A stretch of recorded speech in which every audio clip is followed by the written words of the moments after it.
I would like to welcome you all, and I hope you will be excited today for our guest, special guest, Dr. Devigus.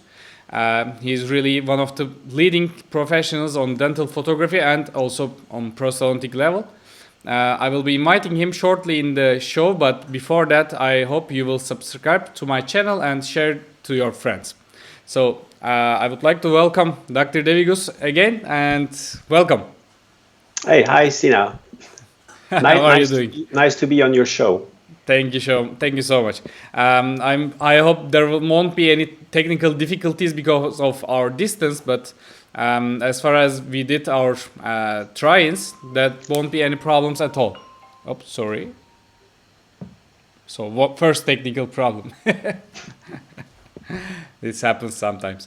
So I would like to introduce you shortly that you graduated from the Zurich University in 1987, and in 1990 you started your own practice, I think.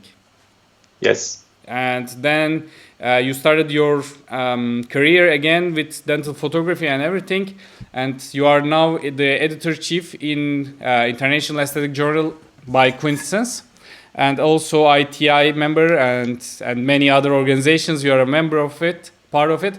Would you like to introduce yourself with your kind words, actually? Well, this was already a very kind introduction. So photography and digital technologies are my passion. It's not only my work, but it's also my passion, and I want to share this passion with as many people as possible. So that's why I'm very happy and glad to talk to you and to share this passion with more people around the world. Thank you so much. I think photography is a part that dentists mostly forget about it, to take some really good pictures sometimes, or for the documentation as well. So that's why it's very important for you to be here and share your experience and knowledge and vision with all the professionals in worldwide, I think. So before we start, I would like to tell you that there might be 10 questions, of course, but even though that sometimes I think about some other questions, side questions, I will be sharing with you, and then we will proceed with our conversation again. So the first question will be to you: do we have standards for dental photography? What do you think about this? Well, standards, if you use the literature, there's almost no publication about standards. The last I'm really aware of was published in 1985 by Wolfgang Bengel, and we see the slide here. And this is an article I really have been reading, because what's written there defines what standards for dental photography is out. So standard means standard in equipment, standard setup, and standard in what images you take, and on a consistent level. So you have to repeat it all the time. So it's like standards in placing the implant, standards in doing a composite fillings. We all know about standard protocols for certain dental procedures, but for photography, there's no real standards at this time. The only profession that has kind of standards are the orthodontists. And on those dates, when the literature came up, it was 1985, I think, if I didn't see it wrongly. Did we have the standards on those dates, or did we lost it nowadays? We had the standards in these days also, because the equipment was limited. So basically everybody was using the same cameras, the same lenses, the same flashes. And if everybody's using the same equipment, it has kind of a standard. So if everybody in a race would use the same car, then it's a standard, and the competition is fair. Today, everybody's shooting pictures with different equipment, different protocols, and this is the thing, the standard that I think has been lost. It's not taking pictures or doing pictures wrong, but the way pictures are taken is not standardized these days. And this is related to the evolution of the technology. And so we need to summarize the things and get it back to define new standards in relation to the digital tools we have today. Okay, but why we need those standards?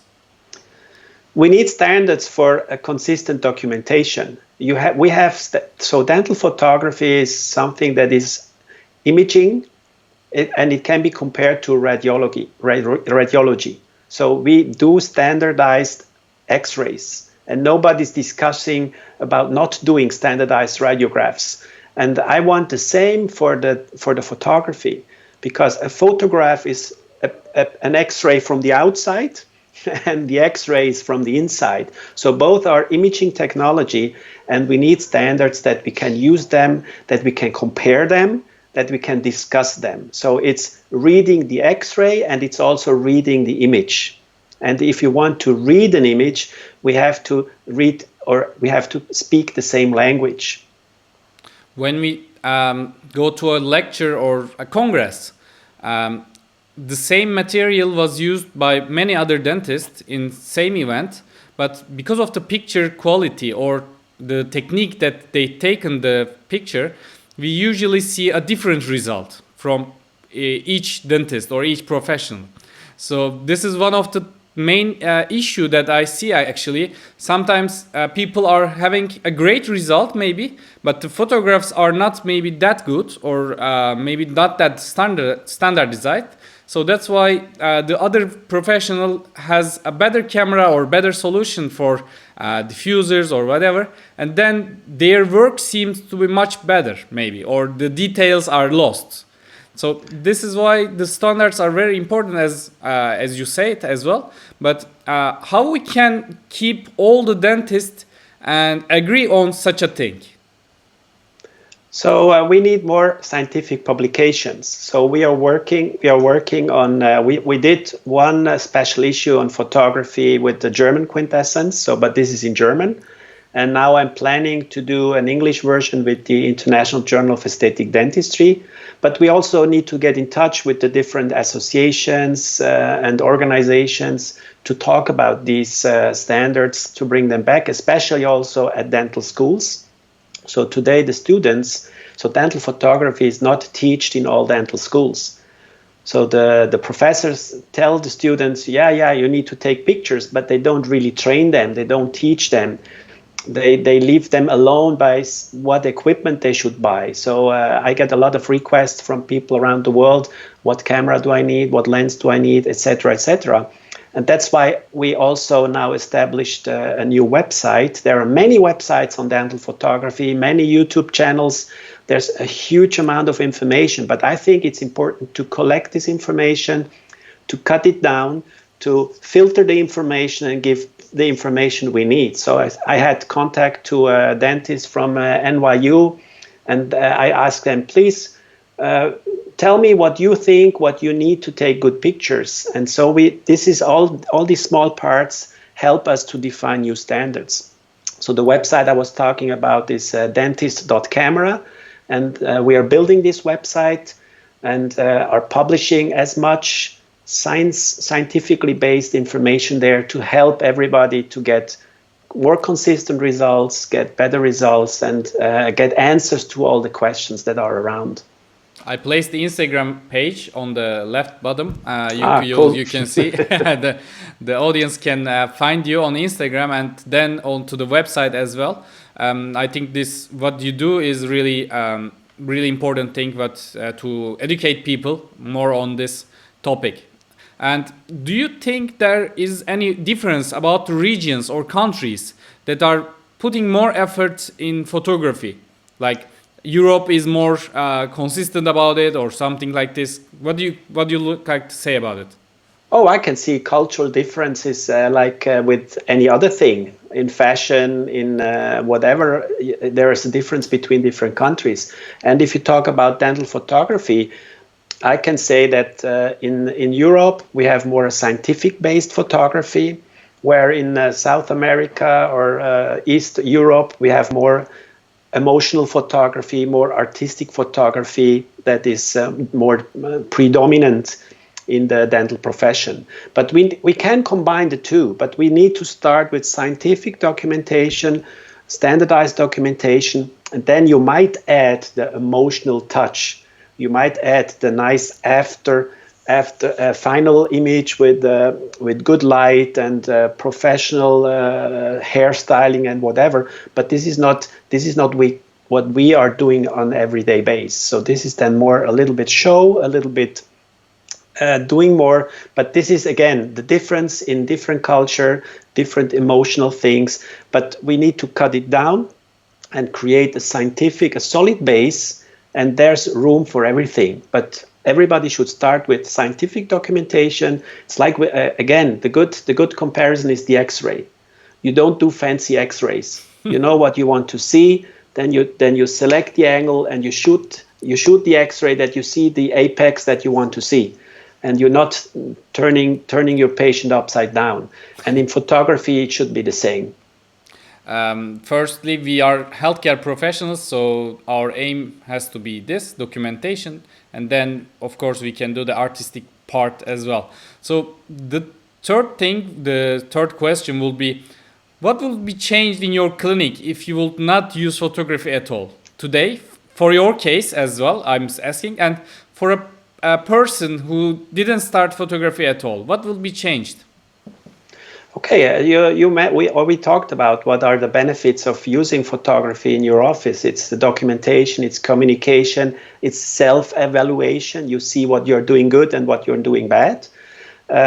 What we see in our offices is we get what I see the future of dental photography in the office is a combination of photography and scanning. So also, if I'm talking about the future of the dental photostatus, we will see that we do extraoral images, portrait images, smile, some details, and the rest will be scanned with an intraoral scanner. And the combination of the two is what we are seeing in the future. But I would say I would miss something if I would not use photography to communicate also with the patient. I think showing the patient things is important in our profession. About communication itself and also self-evaluation. A young dentist like me, I'm talking about myself actually here, that I started dental photography whenever I graduated actually, and my preparations were better, my impressions were better in time when I see my failures with the photographs, and that's why it's really key point to self-evaluation here is one of the main goals should be, I think. Absolutely, I agree completely. And if you look at your results at the weekend, then you find so many things you might say, I could have done this better. And it helps you really to improve. And it's the same if you use intraoral scanners. I can tell you, I'm working with intraoral scanners since 30 years. If you see preparation 16 times magnified, then you see, oops, this is not perfect, or I could improve my preparation. It's the same. So I'm talking about imaging technology that helps improve the quality of our work. If you talk about documentation itself now, do you think intraoral scans would be maybe enough, or storing them in this computer? Because now we can scan with color and three-dimensional. The document is really high quality. So what do you think about the intraoral scanning, just to store it? Intraoral scanning is great. We use it and we save the STL, which is a standard file, but we add the outside image because the quality, especially if you scan teeth, even with the best intraoral scanners, you don't see the transparency of the tooth, you don't see the details. These details can only be shown with photography and using good light, etc. Even the best 3D scanner or outside scanners are not at that level today. Maybe in the future, but today I recommend the photography and add, if it's available, also the intraoral scanning part, and combine the two things. So it's 3D and 2D, which is the way to go today. Okay, perfect. I know that your story, one of the lectures I listened online, that when the first cameras were on market, it was around 40,000 Swiss francs, I think. and you promised your wife that you will not spend so much money on those topic, and you will be saving a lot, maybe just waiting for a couple years, and then you bought it around 10,000 francs, Swiss francs, I think. So Yes. that's why I'm asking for the listeners, which tips and tricks you can give for equipment. So you don't need most expensive equipment, but there are 2 or 3 things that are important. The camera doesn't need to be the most expensive or the most high quality one. So you can go for a APS, for a DX sensor like from Nikon or Canon, and invest more in the lens. So you need a good macro lens and you need a good light. So the key elements of dental photography are the lens, a macro lens with a 1:1 magnification, and the good light. And as you see in this image, mounted on a bracket, giving you a lot of possibilities to control the light, to position the light close to the lens, a little bit more outside.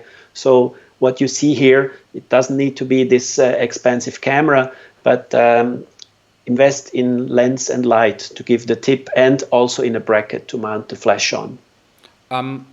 When we talk about the equipment, there are many brands, and on those brands it's sometimes confusing to select one of them. So what would be the criteria that we should be just taking care of? So you need to select a brand that offers a dedicated macro lens, that has a macro flash available. The lens needs to have a 1:1 magnification ratio, and this limits the number of brands, and to do big brands that offer the best equipment today is Nikon and Canon, and Sony is catching up. Sony has the only problem, they don't have any macro flashlight.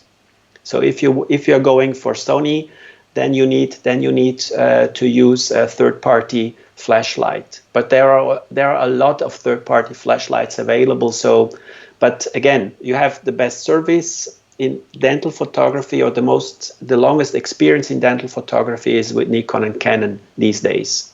But you can also use other brands. It's like using a CEREC scanner and CEREC milling device. So it's all synchronized somehow. So that's why the workflow is much more maybe efficient, you can say.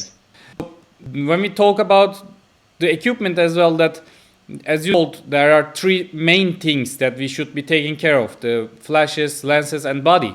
So what you are thinking, or what we should take care of, the brackets, diffusers, softboxes, do we really need them in order to have a good picture quality, or this is just to verifying the challenges that we are facing too? Oh, the first thing, the best for me, is a tool, because then with the light, like on this picture, the flash mounted on the bracket, or this image, I can really move the light around and create a natural looking image. What I'm not a fan of is using bouncers or diffuse or softbox. I know that they are very popular, but if you switch to the other image with the bouncers on, you alter the image. It looks like photoshopped. The colors are not the same. It looks more artificial. You never see a patient like this. I know today this is very popular and it's appealing. It's the social media style for photography. A lot of lecturers are shooting pictures like this, but you can do it as an extra. But don't do this by alone, because no patients look like this. So this is not nature. This is already artistic photography, which is not what I'm calling scientific documentation. You can do it as an extra. Sometimes I'm doing it also. It can have some benefits in communication with your lab, but you have to be aware that the pictures are not the same. You need to calibrate your colors, etc., etc. Don't start immediately with softboxes and bouncers. Start with a conventional setup, get used to it, and you might add these extra tools. But again, this is not science, this is artistic photography. This is the picture that we are seeing on the screen, that it's a direct flash. So this is actually almost the same thing that I see with my eyes, the real image. But beside the flash positions or the equipment, it's also important to have the right setup for our camera.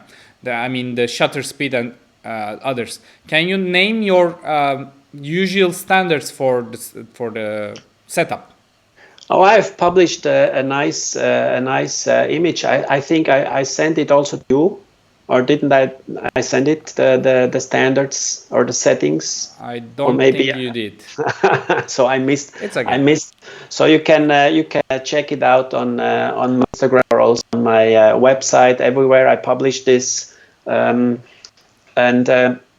so basically you need to shoot manually. So only if you shoot in manual mode, you can reproduce your results. So first thing, so this means you control the shutter speed, you select a very short time of exposure to avoid any shaking. You go for low ISO settings to get a good quality. You need to control the aperture, so the diaphragm, you have to close it to get more depth of field, to get a sharper image. You need to check the white balance so that you tell the camera what the color of the light is to get a good color reproduction. And then focusing is also manual. The flash can be controlled manually or TTL, but I prefer manual control. So again, to summarize, you need to control your camera manually to get a consistent result. And there are some basic settings, and I recommend to go on the website or on the Instagram. Sorry that I didn't send you this. Okay. No I forgot. No problem at all. And then start from there, and you might need to adjust a little bit your settings. One good comment about, for example, the white balance. Never judge the white balance of your image on the gingiva, because gingiva has so many different colors. During the day, the color of the gingiva changes. If you might know, if you do an anesthesia, it changes completely. So I judge my white balance on the teeth. So I adjust the camera with these basic settings. I take a picture, and then I look at the monitor of my camera, because the camera monitors today are really very good in color reproduction. And then I compare it to the patient, what I see. And then I can, comparing these two images, really easily decide, is my image too warm, too yellowish, or is it too cold, too bluish? And in relation to this, you change the white balance to compensate for this. And this is the best advice to find your personal white balance settings. So I set I start with 5,300 degree Kelvin, and then depending on your camera setup, your flash setup, your surrounding, you need to adjust it a little bit. But as a reference, always look at the teeth of your patient.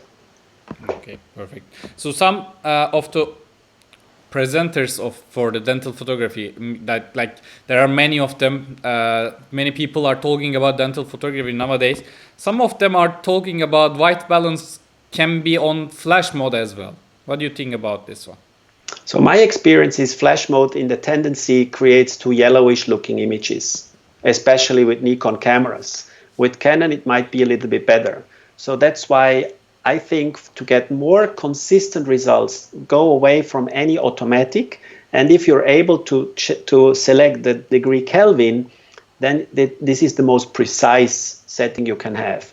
I had not good experience in calibrating using gray cards with the flash. It might work with some cameras, with others it doesn't work that well. So it's really easier to select a degree Kelvin and adjust it a little bit. And at the end, the most important thing is that you don't change the settings, that you shoot always the same. And there might be some different, but because also with our vision, what you see on the screen is not what I see on the screen. So I might say, well, this image looks a little bit yellowish, and you might say, no, it looks a little bit bluish. But it should be always the same for you. Okay. I have more questions. Can I ask? Yes. Okay. Do you do any Photoshop to any of pictures? No. Okay. I don't. I use Photoshop to crop an image for my presentation, or if I think it's too dark or too light. But basically, what I do is I shoot, I check my image. If it's good, I go on. If it's not good, if it's too dark, if the frame is not good, I retake the image. So doing photography is framing, shooting, controlling. If the image is good, go on. If it's not good, redo it. And don't think I will do Photoshop afterwards. That's why I also don't use RAW files. I work with JPEG because I have set up my camera that I can rely on my camera, and the camera is fast developing the RAW and creates the JPEG in the camera. So I don't need any extra work. And we have to be honest, the color space of teeth is so narrow, so small, that we don't get any additional advantage of RAW photography for dental photography. Unless you are doing, I don't know, huge wallpapers or post-productions. But you have to be aware, if you shoot RAW, you have to transfer the image to your computer, you have to open an additional software, you have to develop your image. It's always extra time and extra steps you need to take. So take more time in setting up your camera correctly, and then keep it the way it is, and then get consistent results, and then you don't need any Photoshop. The Photoshop I'm doing is positioning the light in different positions.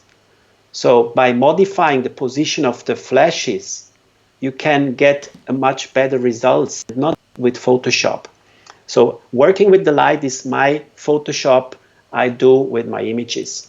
Perfect. I think everyone's told so far that you should take RAW images, and this is my first time hearing that I work with JPEG actually. No, you imagine the RAW, you have to take the RAW, put it to the computer, and then what are you doing? You create a JPEG or a TIFF file out of it. Yeah. The RAW image is it's all the information, but it's not something that you can send to somebody or publish or print or whatever. You have to develop it. And I want to develop the image in the camera and then have the image ready to be used. And again, professional photographers is different. We are not professional photographers. We are doctors, and we need a tool to have an efficient documentation, easy to use at a consistent level. And if you add the RAW process, how do you process files? What are the standards in the RAW processing? Everybody then processes the file the way he thinks it looks best. I completely accept what you say, and what we should do is the take-home message here is we try to take the image on the camera itself and correctly. Yes. Play with it later. And a crop camera, a body camera, or a full frame. What will be your preferences, or what do you give an advice? So my advice is, I'm using full frame cameras because I use them also outside my office. And then you get the highest quality, but you need a lot of different lenses, etc., etc. In dental photography, I, even with my full frame cameras, work in crop mode. So in DX mode. This gives me smaller size images at a good quality and longer working distance. So if you use the DX format, the 105 millimeter gets a 150 millimeter, and with longer working distance, I get more depth of field, and plus a better light control. That's why I would not shoot in full frame. I would go for DX for dental photography. So the exposure is not really blowing up on the pictures. Yes. And final side question for you: ring flashes or twin flashes? That we usually tend to go for the twin flashes, but sometimes it's not easy to take occlusal photos or the backside photos. Yeah, I answered the question. Use the bracket. Okay. Use a flash bracket, and then you have everything in one. Okay. You can easily turn around the flash and modify and create from a lateral flash a ring flash. Okay. And so you only need one setup for all situations. Move it close to the lens and then use it for surgical documentation, for mirror photography. But even in mirror photography, sometimes moving the flash a little bit outside and getting a 45-degree angle, so something in between the lateral flash and the ring flash, gets much nicer much nicer light and better images. So you have to play around what is the best flash position then for yourself. Okay, perfect. Some of our colleagues are always talking about that this is too complex to work within during the patient workflow. So that's why they usually tend to use mobile phones. So do you think mobile phones, mobile dental photography replace all applications we used to? There is a revolution is close that we will leave our cameras and just use our phones with some add-on flashes or something. Well, the smartphone photography is evolving and getting better and better. I'm sure there's also a place for smartphone photography. But again, there are even less standards with smartphone photography than with today photography. So the smartphones have different lenses, different sensors. So you take a picture with your smartphone today, and then 2 years later you switch to another smartphone, and it will be not so easy to take the same image again. I'm not a smartphone photography. It's not at the same level and of consistency and standards that we are if we use a DSLR or mirrorless camera with a dedicated flash and macro lens. So we have a system that really works, and the smartphone is something you might use, but you have to be aware that it's not standardized at all. And maybe in some years we will talk again, and I will tell you that I only use smartphones for my dental photography, but I'm not quite sure because some optical things, I'm not sure how they can be put in a small camera. And again, the market, smartphones are made for holiday pictures, group pictures, so they will remain wide-angle lenses and not macro lenses. So the market for smartphone photography is not the dentists, it's all people around the world. And they need wide-angle lenses, they want to do holiday pictures, party pictures, and not macro images. So we also see it with the new mirrorless cameras coming on the market. They don't have dedicated macro lenses so far because nobody, or the group of people shooting macro images is so small. Yeah, I definitely agree on it. And mobile photography will be our maybe non-changed solution for dental photography, but not today. Yeah. So the thing is, what is the secret of those detailed photographs? This question was from Instagram. That when I shared your photos, some of the colleagues asked me, what are the secrets? Like, is there any extension tube or any other equipment that he is using to take this kind of pictures? So intraoral images, one advice that I can give to people is go closer to your patient. So the problem of dental photography, so what you see here also, I don't use Photoshop. I try to capture the frame in the patient. And one of the big errors people is doing is that they are too far away and then they take a picture of the whole mouth and then think, okay, I will use Photoshop to cut out what I want. And if you start cutting out, then you lose quality.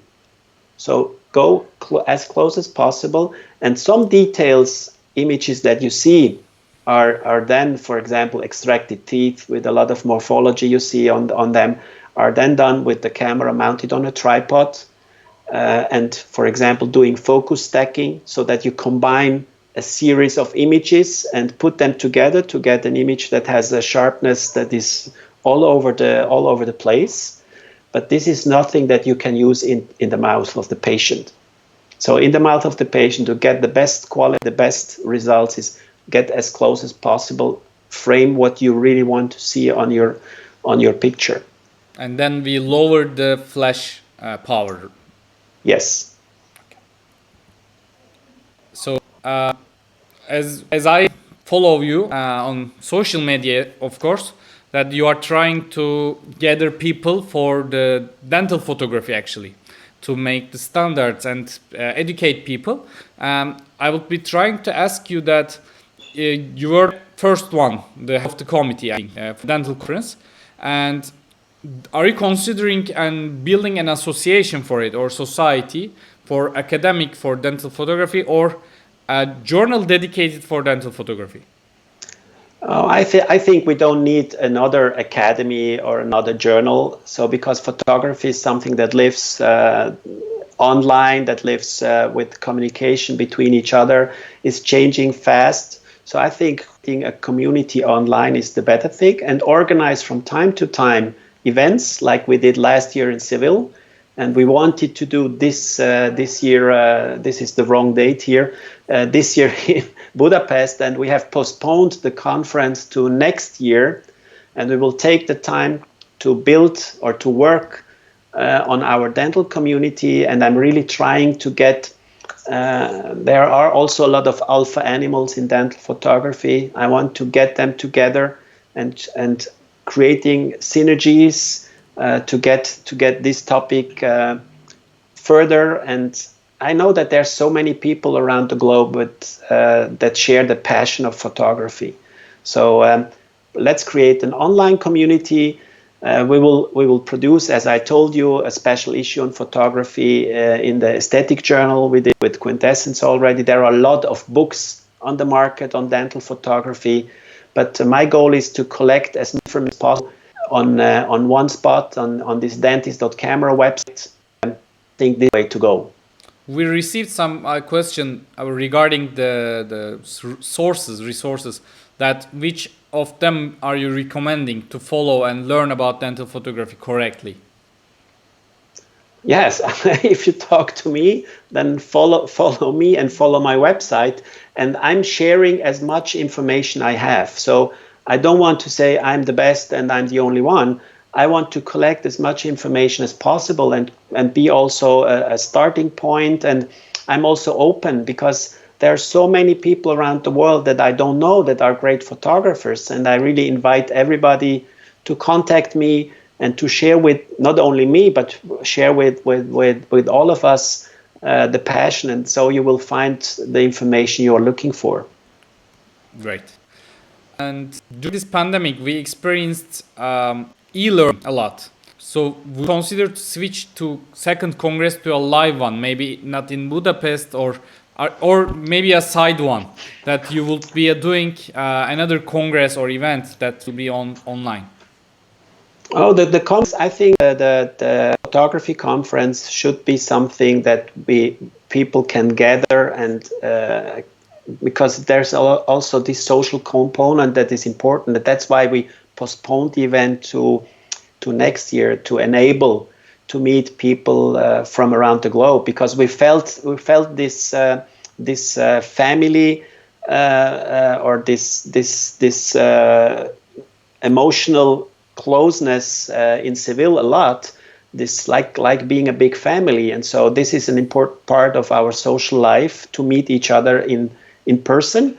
But this community, there will be a lot of online information, online education, online discussion, and sure, this pandemic has changed dentistry and dental education especially a lot.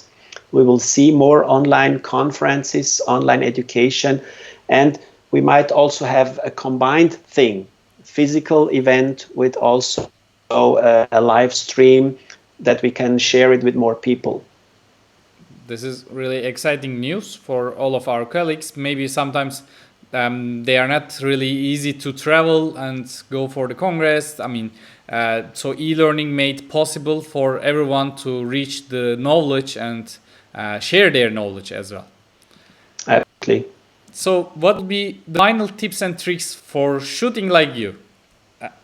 We are considering you as a pro, so your words are important for all the colleagues here. Oh, the most important thing is to position yourself correctly in front of the patient, to select frame. The key message is get closer to your subject and take more images. You have to train yourself. Maybe even if you think that that your position in front of the patient is not correct, ask one of your assistants. how do you see me? How do you see myself in front of the patient? Do you think the position is correct or not? Because sometimes looking through the camera, you don't feel yourself in the three-dimensional space. And that's why, for example, I really love a lot mirrorless cameras, because using the focus peaking option, where in my viewfinder I see in a highlighted color where the sharpness is, it helps me also in three-dimensional orientation to find a better position for taking good photographs. Some of dentists prefer to take the pictures from their assistants. So would you think this is a good idea or not? Or like, what do you think about it? Oh, I would love to have taken pictures more by my assistants, but you need to teach them. And at the end, I think that if you do something, you know what you want to see on the picture. And it's not so easy to delegate this, especially if you have the passion for photography. But I'm sure in many offices, even the dental assistants have a better eye for photography than the doctor, and then they might take the pictures. So I think dental photography can be easily delegated also to your team. That's not an issue. That's not a point to discuss.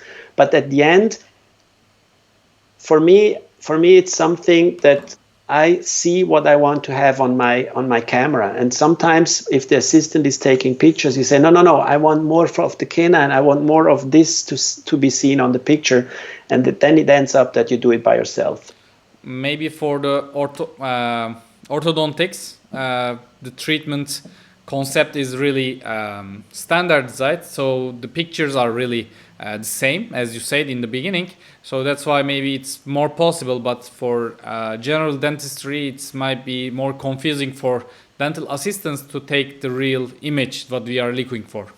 Yeah, but again, it's important that you train them, teach them. It's like telling them how they have to take an impression, how to take an X-ray. You can teach them how to take a dental photograph. Maybe one of the goals that you will be achieving as well, that creating a simple protocols documentation. I don't know how it would be, but so we can share to our assistants that's how they should follow the protocols and take the pictures itself.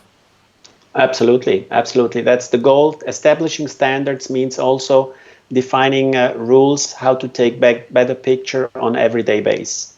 We have a short video about the next live streaming of my channel. So we will be seeing it for a couple minutes, a couple seconds. Then we will proceed with final words and we will close the streaming. Yes.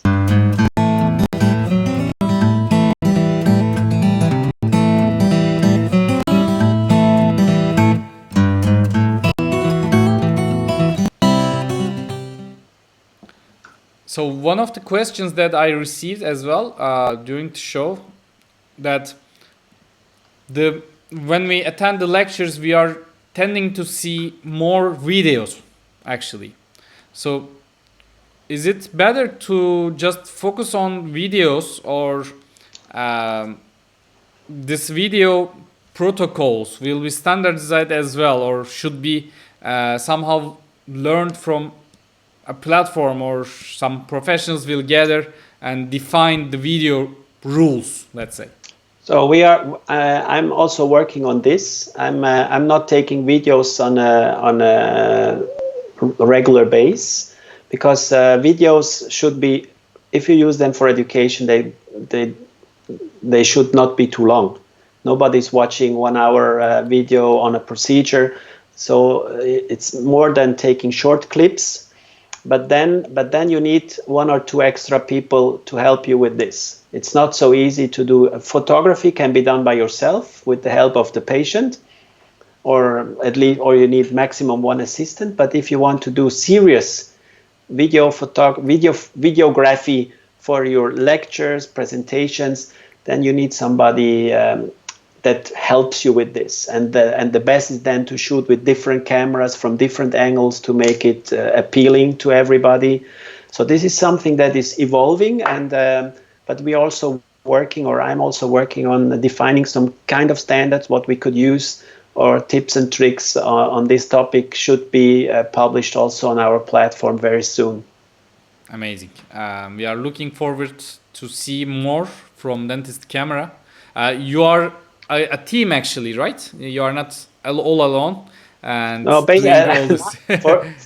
for now I'm all alone. But I'm motivating as much people as possible to help me. So I get a lot of input. So I don't feel alone. But a lot of work has to be done by myself to create also the website with a consistent layout. So you know, some things cannot be delegated. You have to do them by yourself if you know how you want them to be. But I get a lot of input from outside, and I'm really thankful for all this support I get. And yes, we will see. We wish you the best luck with the road that you are going on. And I'm really grateful to see such an ambition on dental photography that I see. This also leads our way in successful treats and pictures as well in our daily life. So I would like to thank you again for joining today with me and talking dental photography. I will be receiving for your final words to all your colleagues, and then we will finish the show. Yes, thank you very much for giving me the time or the opportunity to talk about my passion. And it's like the statement I have on the website is great vision without great people is nothing. So let's work together. Amazing. Thank you, Dr. Devigus. This is Dentist Camera on the Instagram and on the website, and my Instagram is on the top, so you can follow both of us hopefully, and we will be seeing you soon. Bye. Perfect. Thank you. Bye bye. Bye bye.